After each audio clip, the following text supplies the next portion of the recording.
Traffic jam से जूझती हुई मुंबई को अटल सेतु का तोहफा। अटल सेतु भारत का सबसे बड़ा समुद्री पुल है जिसकी लंबाई कुल 22 किलोमीटर है। अटल सेतु को बनने में लगा कुल 7 वर्ष का समय। इस पुल के निर्माण में 5,000 से ज्यादा मजदूरों ने दिन रात किया कार्य। पुल के निर्माण में लगभग 18,000 करोड़ की कुल लागत आई। 16.5 किलोमीटर पुल की लंबाई समुद्री हिस्से में है और लगभग 5.5 किलोमीटर लंबाई जमीन पर है। इस पुल को पहले मुंबई ट्रांस हार्बर लिंक का नाम दिया गया था, जो बाद में बदलकर अटल सेतु कर दिया गया।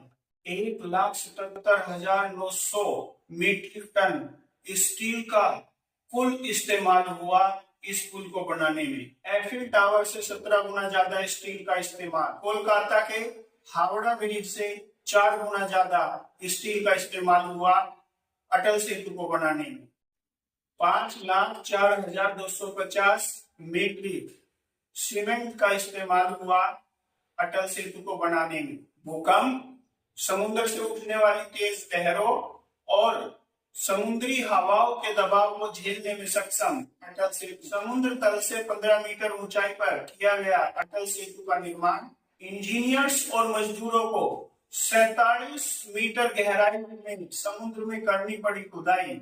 भारी वाहन जैसे ट्रक, ऑटो रिक्शा, बाइक और ट्रैक्टर जैसे वाहन नहीं है अलाउड अटल सेतु पर। नमस्कार दोस्तों, मैं ब्रिजलाल राणा आज एक बार फिर से आप सभी का स्वागत करता हूं अपने YouTube चैनल पर। आज मैं आपसे बात करने वाला हूं अटल सेतु के बारे में, जिसे MTHL के नाम से भी जाना जाता है। यह सिर्फ एक पुल नहीं, यह मुंबई और नवी मुंबई के बीच में कनेक्टिविटी का एक सबसे बड़ा सपना था, जो आज हकीकत बन चुका है। 12 जनवरी 2024 को प्रधानमंत्री श्री नरेंद्र मोदी जी ने इसका उद्घाटन किया और आज यह पूरी तरीके से फंक्शनल है। तो आइए जानते हैं अटल सेतु की पूरी कहानी और इसका इतिहास, निर्माण प्रक्रिया, टोल टैक्स और आने वाले समय में क्या प्रभाव पड़ेगा नई मुंबई और मुंबई 3.0 और मुंबई की आर्थिक व्यवस्था में। इस प्रोजेक्ट का सपना सबसे पहले 1980 के दशक में देखा गया था। 2004 में MMRDA ने इस प्रोजेक्ट को पुनर्जीवित किया, लेकिन यह आसान काम नहीं था। 2016 में इस प्रोजेक्ट को मंजूरी मिली और 2018 में इस प्रोजेक्ट का कार्य शुरू किया गया। टेक्निकल चैलेंजेस और एनवायरमेंटल चैलेंजेस को झेलने के बावजूद दिसंबर 2023 में इस प्रोजेक्ट को फाइनली पूरा किया गया। अटल सेतु का निर्माण L&T कंपनी और IHI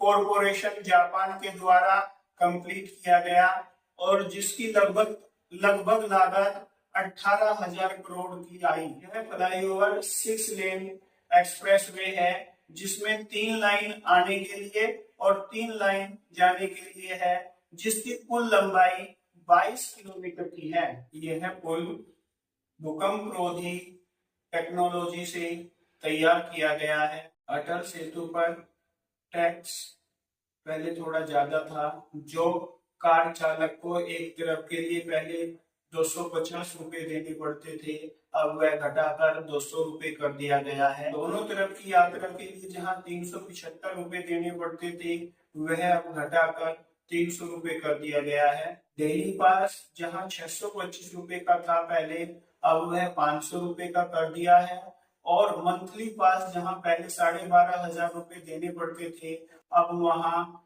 मात्र 10,000 रुपए देने पड़ते हैं। रेट घटने की वजह से अब ज्यादा लोग अटल सेतु का लाभ उठा पा रहे हैं और ट्रैफिक को बेहतर ढंग से मैनेज किया जा सकता है। अटल सेतु से पहले नई मुंबई जाने के लिए 2 मार्गों का इस्तेमाल किया जाता था, श्याम पनवेल हाईवे और ठाणे बेलापुर मार्ग, जिस पर लगभग 2 घंटे का समय लगता था, क्योंकि इन दोनों ही हाईवे पर बहुत ज्यादा ट्रैफिक रहता था। और अब अटल सेतु के निर्माण की वजह से जहां पहले 1.5 से 2 घंटे का समय लगता था, वही ट्रैफिक टाइम अब घटकर 15 से 20 मिनट हो गया है।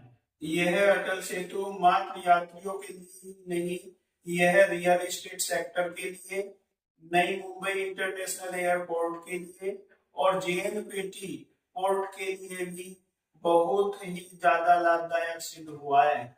इसके कारण नई मुंबई के आसपास के इलाकों में रियल एस्टेट में काफी ज्यादा एप्रिसिएशन हुआ। यहाँ औद्योगिक क्षेत्रों में भी बहुत ज्यादा तरक्की हुई है। दोस्तों, यह था अटल सेतु। आज मैंने आपको अटल सेतु के बारे में बताया, जिसने भारत के मुंबई जैसे फाइनेंशियल कैपिटल को बहुत ही ज्यादा विकास का मौका दिया है। तो दोस्तों, यह था अटल सेतु।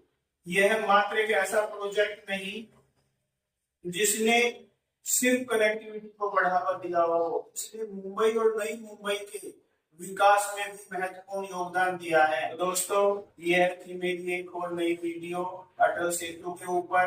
अगर आपको यह अच्छी लगी हो तो इसको लाइक कीजिए, कमेंट कीजिए, से अधिक लोगों को शेयर कीजिए, हमारे चैनल को सब्सक्राइब कीजिए। और अगर आपको ऐसी और वीडियो भविष्य में मुझसे चाहिए तो मुझे बताइए। और अधिक जानकारी के लिए आप नीचे स्क्रीन पर देख सकते हो, मेरा नंबर दिया गया है, आप मुझे वहां भी कनेक्ट कर सकते हो।